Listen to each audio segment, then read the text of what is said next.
जुड़वा ड्रामे का नेक्स्ट आने वाला एपिसोड बहुत ही ज़्यादा इंटरेस्टिंग होने वाला है, क्योंकि फरत का फेंका हुआ तीर बिल्कुल निशाने पर लगेगा। आदिल सारा को ज़ारा समझकर अपने दिल की बात कर रहा होगा।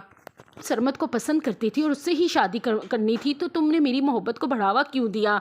ये बात सुनते ही सारा के तो पैरों के नीचे से ज़मीन ही निकल जाएगी और वो ये सोचेगी कि क्या आदिल ज़ारा से मोहब्बत करता है और ज़ारा को भी इस बात का पता है, तो ज़ारा ने मुझे क्यों नहीं बताया। और फिर वो ज़ारा के कमरे में जाएगी और सोचेगी कि फ़रत पुप्पो सही कह रही थी और कि ज़ारा चाहती ही नहीं है कि मेरी और आदिल की शादी हो। जब उसे पता था कि मैं आदिल को चाहती हूँ, तो उसने आदिल के साथ ये मोहब्बत का खेल क्यों खेला। ये सोचते हुए वो ज़ारा के पास जाएगी और ज़ारा को देखते ही उससे कहेगी कि तुमने मेरे साथ अच्छा नहीं किया। तुम मैं बनकर यानी कि सारा बनकर मेरे घर में रही, लेकिन तुम मेरे मसला हल करने आई थी, मेरे हक पे डाका डालने नहीं।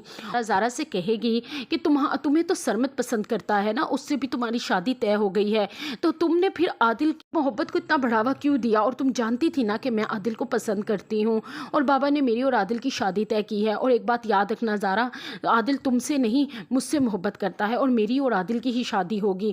और फरत पुप्पो सही कहती हैं, तुम और तुम्हारी माँ मेरी शादी आदिल के साथ होने ही नहीं दोगी।